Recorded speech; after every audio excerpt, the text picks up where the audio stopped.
हाँ, नमस्कार दोस्तों, सुप्रभात। आज का हमारा टॉपिक है क्रिया। और क्रिया को कल हमने परिभाषा में देख लिया था, कर्म की पहचान भी हमने कर ली थी। आज हम बात करेंगे सकर्मक क्रिया क्या होती है और अकर्मक क्रिया क्या होती है। तो मूल रूप से आज का हमारा प्रकरण है सकर्मक एवं अकर्मक क्रिया। ध्यान दीजिएगा, सकर्मक अकर्मक शब्द से ही पता चल रहा है। अकर्मक अर्थात कर्म रहित और सकर्मक अर्थात कर्म सहित। परिभाषा देखिएगा, वाक्य में प्रयुक्त ऐसी क्रिया जिसका कोई कर्म नहीं हो, वाक्य में प्रयुक्त ऐसी क्रिया जिसका कोई कर्म नहीं हो और क्रिया का फल कर्ता पर पड़ता हो, ऐसी क्रिया को अकर्मक क्रिया कहते हैं। दोबारा सुनिए, वाक्य में प्रयुक्त ऐसी क्रिया जिसका कोई कर्म नहीं हो और कर्ता का क्रिया का फल सीधे कर्ता पर पड़ता है, उसे हम अकर्मक क्रिया कहते हैं। जैसे उदाहरण के तौर पर हम देखते हैं कि राहुल दौड़ रहा है या राहुल दौड़ता है। राहुल दौड़ता है।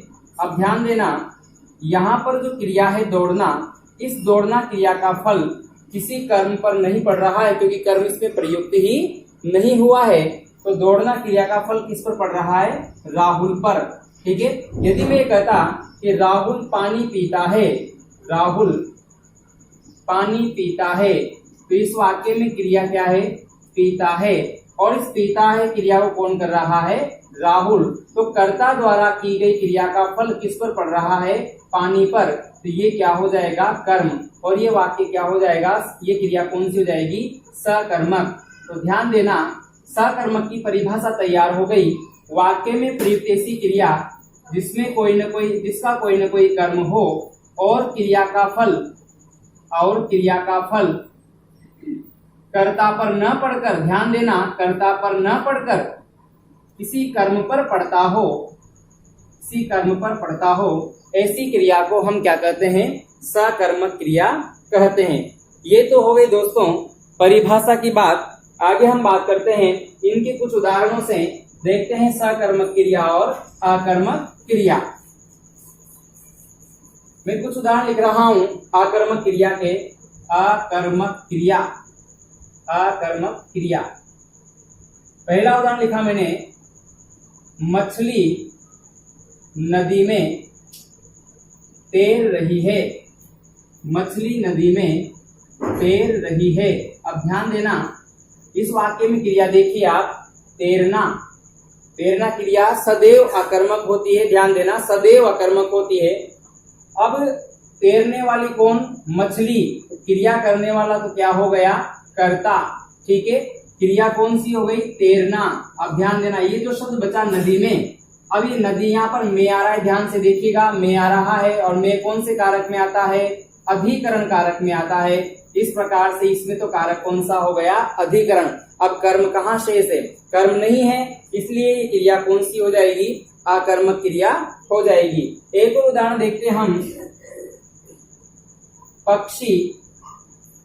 पक्षी पेड़ पर बैठे हैं। पक्षी पेड़ पर बैठे हैं।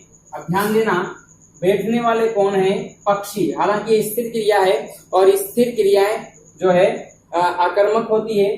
पक्षी पेड़ पर बैठे हैं, ये क्रिया कौन सी है? यहाँ पर बैठे हैं। अब कहाँ बैठे हैं? पेड़ पर। तो पेड़ पर इसमें कारक कौन सा हो गया? अधिकरण कारक हो गया। तो कौन सा उदाहरण हो गया? अकर्मक क्रिया। ध्यान देना, राहुल दौड़ता है, मनोज सो रहा है, राधिका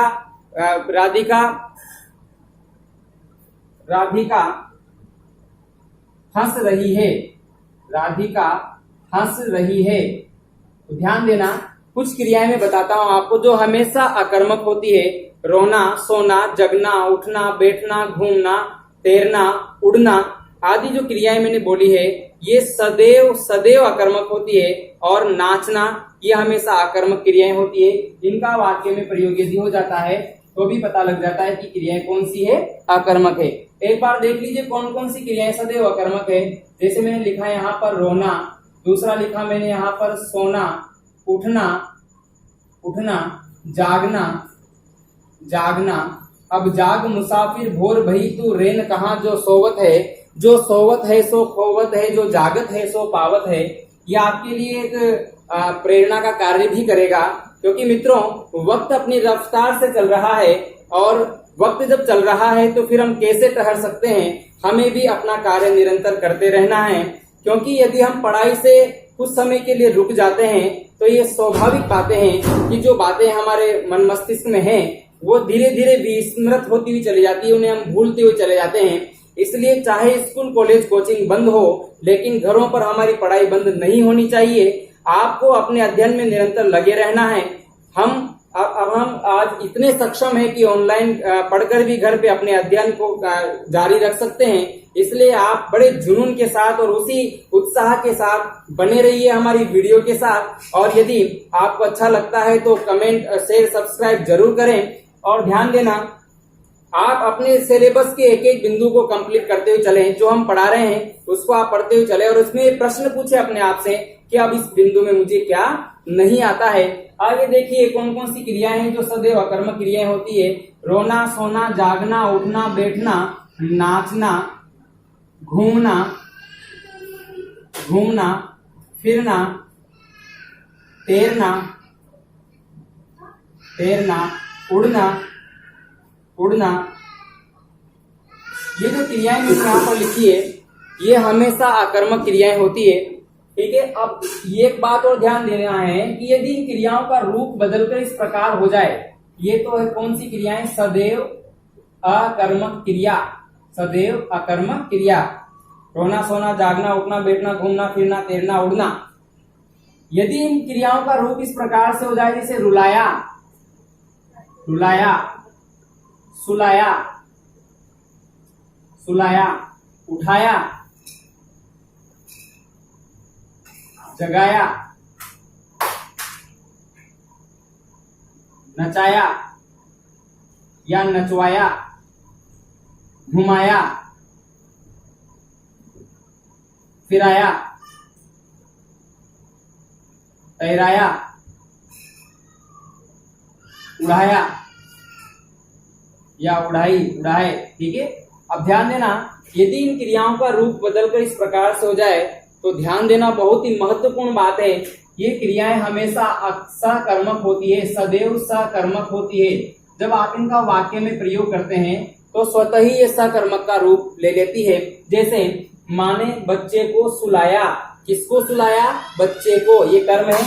ठीक है, जैसे माँ ने, पिताजी ने सुबह मुझे जगाया, किसे जगाया, मुझे जगाया, तो यहाँ मुझे कर्म होगा। ठीक है ना।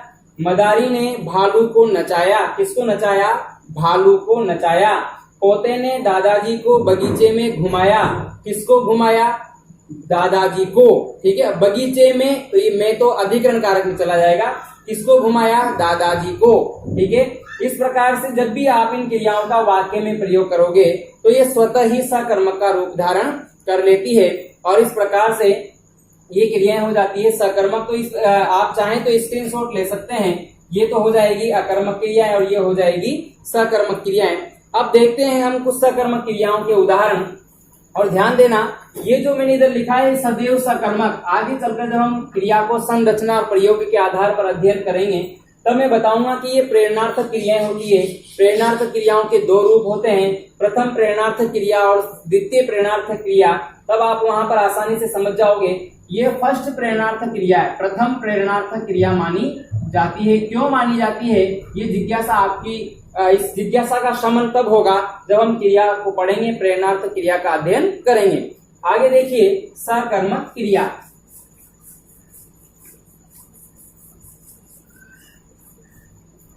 सकर्मक क्रिया की पहली शर्त, उसमें कोई न कोई कर्म होना चाहिए। जैसे मोहन पुस्तक पढ़ रहा है, राधिका फूल तोड़ रही है या फूल चुन रही है, फूल चुन रही है। मनोहर बांसुरी अच्छी बजाता है। अच्छी बजाता है। मोहन बांसुरी अच्छी बजाता है। रमेश ने खिलौना तोड़ दिया। रमेश ने खिलौना तोड़ दिया।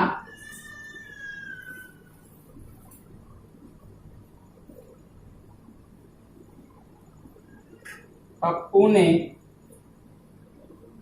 मोहल्ले के छोटू को पीटा। पप्पू ने मोहल्ले के छोटू को पीटा। अब ध्यान देना, मोहन क्या पढ़ रहा है? पुस्तक। राधिका क्या तोड़ रही है? फूल। मनोहर क्या अच्छी बजाता है? बांसुरी। रमेश ने किसको तोड़ दिया? खिलौने को। पप्पू ने किसको पीटा? छोटू को। राम ने किसको मारा? रावण को। राम ने रावण को मारा।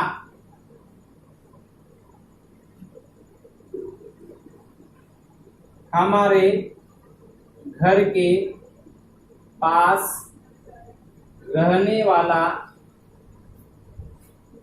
एक पहलवान 2 किलो केले रोज खाता है।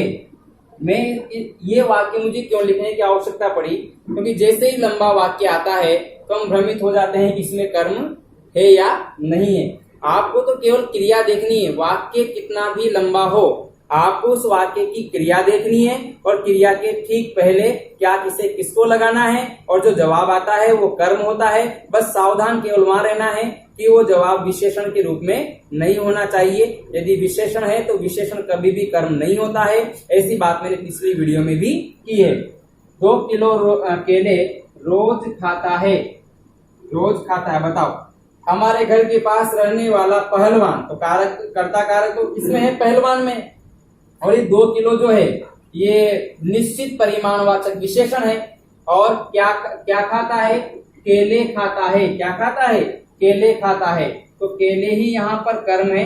अब ध्यान देना, मैंने परिभाषा की बात की थी कि कर्ता द्वारा की गई क्रिया का फल जब कर्म पर पड़ता है तो उसे क्या कहते हैं? सकर्मक क्रिया कहते हैं। जैसे पहलवान के द्वारा जो खाने की क्रिया की जा रही है, इसका फल किस पर पड़ रहा है? केले पर। केले धीरे धीरे खत्म हो रहे हैं। मोहन पुस्तक पढ़ रहा है तो पुस्तक के पृष्ठ पलटे जा रहे हैं। राधिका फूल तोड़ रही है तो फूल अपनी डाली से अलग हो रहे हैं। मनोहर बांसुरी अच्छी बजाता है तो बांसुरी पहले शांत थी, अब बांसुरी जो है बज रही है। रमेश ने खिलौना तोड़ दिया। खिलौना पहले अपने मूल स्वरूप में था, अब टूट गया। ठीक है ना। पप्पू ने मोहल्ले के छोटू को पीटा। छोटू बढ़िया मस्त था, अब पीटने के बाद तो उदास हुआ। तो ध्यान देना, कर्ता द्वारा की गई क्रिया का फल जब किसी कर्म पर पड़ता है, जब जिस चीज पर पड़ता है, जिस व्यक्ति या वस्तु पर पड़ता है, तो उसे ही हम क्या कहते हैं? कर्म कहते हैं। ठीक है। तो पहलवान के द्वारा मनोहर सिगरेट पीता है। क्या पीता है? सिगरेट। तो सिगरेट खत्म होगी। दूध पीता है तो दूध खत्म होता है। पानी पीता है तो पानी खत्म होता है। रोटी खाता है तो रोटी खत्म होती है। ठीक है। इस प्रकार की अब ये ध्यान रखना है। अब जरूरी नहीं है कि हर वाक्य में ही इस प्रकार से प्रत्यक्ष फल पड़ता हुआ दिखाई दे कि भाई केले खत्म हो रहे हैं, रोटी खत्म हो रही है, चाय खत्म हो रही है। कुछ वाक्य में भाववाचक संज्ञा भी कर्म के रूप में आती है। ध्यान देना, भाववाचक संज्ञाएं भी कर्म के रूप में आ जाती है। तो हमें ऐसा लगता है कि यार इससे सीधा फल नहीं पड़ रहा, तो वहां पर भी हमें थोड़ा सा देखना पड़ेगा। हिंदी में जरूरी नहीं कि हर नियम सभी उदाहरणों पर लागू हो, पर समझने के लिए ऐसी बातें करनी पड़ती है। अब ध्यान देना, हमें मनोहर ने राजस्थान में प्रथम आने के लिए अथक प्रयास किया। अथक प्रयास किया। अब बताओ क्या किया? प्रयास। अब ये प्रयास क्या है? भाववाचक संज्ञा है, लेकिन हमारा जवाब आ रहा है क्या से? क्या किया? प्रयास किया। तो ये प्रयास भाववाचक संज्ञा होती हुई भी क्या माना जाएगा? कर्म माना जाएगा। और ये वाक्य जो है, ये क्रिया जो है सकर्मक मानी जाएगी। और यहाँ पर जो अथक है ये विशेषण का कार्य कर रहा है। अथक प्रयास, तो शब्द विशेषण हो गया। ठीक है। और प्रथम आने के लिए मनोहर ने ये कर्ता कारक हो गया, राजस्थान में अधिकरण कारक हो गया। ठीक है, इस प्रकार से हमें एक एक शब्द को अलग अलग खंड तोड़कर उसको समझना चाहिए। इसमें कारक कौन सा है, इसमें संज्ञा कौन सी, उदाहरण कोई सा भी हो तो हमें उसमें समझना चाहिए इसमें कारक कौन सा है, इसमें संज्ञा कौन सी है, विशेषण कहाँ है, क्रिया विशेषण कहाँ है। हम आसानी से हिंदी व्याकरण को पढ़ सकते हैं। ठीक है, और देखते हैं। आज तो सुबह सुबह ही भूख लग गई, सुबह सुबह ही भूख लगी है। अब ध्यान देना, भूख लगी है। अब आपको ये बताना है कि यह वाक्य जो मैंने लिखा है, ये भूख लगी है, ये क्रिया अकर्मक है या सकर्मक है। इसका जवाब आप मुझे कमेंट में जरूर दें। जैसा भी आपको आता है जरूर कमेंट में इसका जवाब दें आप। आज तो सुबह सुबह ही भूख लगी है। आप इसका सही जवाब तभी दे पाओगे जब आपने पिछली वीडियो को बड़े ध्यान से देखा होगा। ठीक है, अगला एक बात और बता रहा हूं मैं आपको जो बहुत ही महत्वपूर्ण है। महत्वपूर्ण बात क्या है, मैंने पहले भी आपसे कहा था कि स्वतः होने वाली क्रियाएं सदैव अकर्मक होती है। स्वतः होने वाली क्रियाएं सदैव अकर्मक होती है। स्वतः होने वाली क्रियाएं सदैव अकर्मक होती है।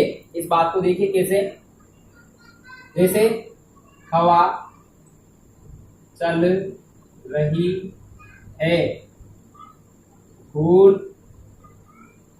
उड़ रही है, पंखा चल रहा है। यहाँ पर ये दिमाग नहीं लगाना सर ये सोता नहीं हुई, इसमें पहले बटन दबाया फिर पंखा चला, ऐसा दिमाग इसमें नहीं लगाना है। अभी तो पंखा चल रहा है ना, वो सोता ही चल रहा है। ठीक है ना। हाँ, लाइट आ गई या बिजली आ गई,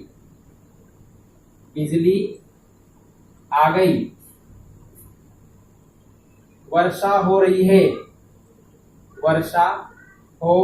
है, चप्पल घिस रही है, रस्सी जल रही है।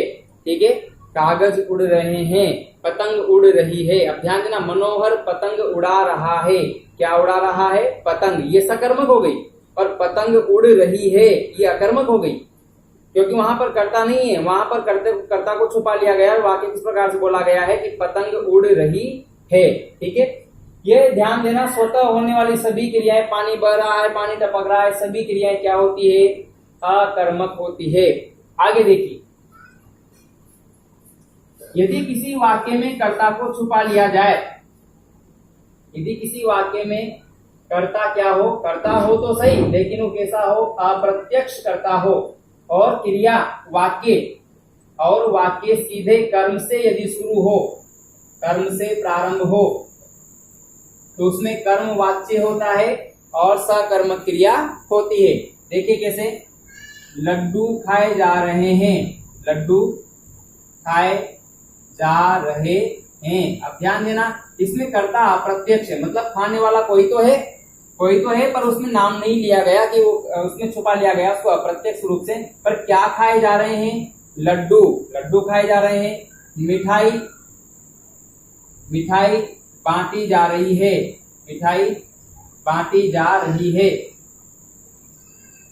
मिठाई बांटी जा, कोई तो बांटने वाला होगा, तो कर्ता अप्रत्यक्ष है। और क्या बांटी जा रही है? मिठाई। इस प्रकार के वाक्य, अखबार पढ़ा जा रहा है, चिट्ठियां लिखी जा रही है, पत्र लिखे जा रहे हैं। इस प्रकार के वाक्य में कर्ता अप्रत्यक्ष होता है, कर्म से वाक्य प्रारंभ होता है और क्रिया हमेशा सकर्मक होती है। आशा करता हूं कि आपकी बात समझ में आ गई होगी। आगे देखिए, सकर्मक क्रिया में एक बात और आपको जाननी चाहिए कि जिन क्रियाओं में एक कर्म प्रयुक्त होता है, उसे हम क्या कहते हैं? एक कर्मक। और जिन क्रियाओं के साथ दो कर्म प्रयुक्त होते हैं, उसे हम कहते हैं द्विकर्मक। तो एक कर्मक इसको समझिए आप, एक कर्मक सकर्मक क्रिया या द्विकर्मक क्रिया। ठीक है, एक कर्मक और द्विकर्मक में क्या अंतर है? बहुत ही आसान है। यदि एक कर्म प्रयुक्त हो तो एक कर्मक और दो कर्म प्रयुक्त हो तो द्विकर्मक। कैसे? राजू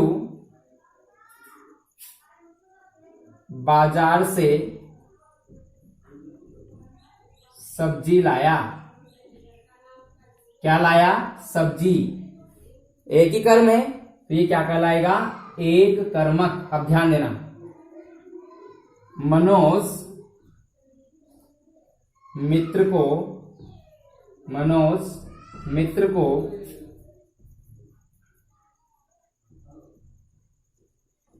पुस्तक देने गया है। मनोज मित्र को पुस्तक देने गया है। बताओ क्या देने गया है? पुस्तक। किसको देने गया है? मित्र को। ये देखो दो कर्म हो गए। अब यहां ध्यान देना, जहां पर क्या और किसको दोनों से जवाब आते हैं वहां पर द्विकर्मक क्रिया होती है। अब ये जो मुख्य कर्म कौन सा माना जाए? इसमें जो मुख्य क्रिया के पास, मुख्य क्रिया कौन सी है? देना। ये कौन सी क्रिया है? मुख्य क्रिया। अब ये ध्यान रखना है आपको, मुख्य क्रिया के पास वाला जो कर्म होता है उसे क्या कहा जाता है? मुख्य कर्म कहा जाता है। मुख्य क्रिया के पास वाला कर्म क्या कहलाता है? मुख्य कर्म कहलाता है। और मुख्य कर्म के पहले आने वाला कर्म गौण कर्म कहलाता है। ठीक है, गौण कर्म कहलाता है। एक बात और ध्यान देना, जो कर्म गौण कर्म है वह हमेशा को के साथ जुड़ा होगा, और ये जो को के साथ जुड़ने वाला जो कर्म है वो हमेशा सजीव होगा। और जो मुख्य कर्म है वो हमेशा निर्जीव होगा। यहाँ पर देखिए आप, पुस्तक निर्जीव है और मित्र जो है सजीव है। ठीक है, राधिका ने मनोहर को फूल दिया, या राधा ने मोहन को फूल दिया। तो किसको दिया? मोहन को। क्या दिया? फूल दिया। तो फूल क्या है? निर्जीव, और मोहन क्या है? सजीव। फूल कौन सा कर्म होगा? मुख्य कर्म। और मोहन कौन सा कर्म होगा? गौण कर्म। तो ये मैंने आपको बता दिया, एक कर्मक, द्विकर्मक, सकर्मक क्रियाएं। ठीक है, अकर्मक क्रिया, सकर्मक क्रिया, परिभाषा, तमाम उदाहरण। ठीक है, और मैंने जो कल कहा था आपसे फिर कह रहा हूं कि अपनी कॉपी में 10-10 वाक्य लिखें जिसमें अकर्मक के अलग और सकर्मक के अलग। इस वीडियो में इतना ही। अगली वीडियो में हम बात करेंगे संरचना और प्रयोग के आधार पर क्रिया। आज के लिए इतना ही, धन्यवाद। अपने इस वीडियो चैनल को आप जो है आसान व्याकरण को सब्सक्राइब कर दें। ठीक है, 1000 सब्सक्राइब होते ही मैं आपकी लाइव क्लास लेने आऊंगा। ठीक है, धन्यवाद।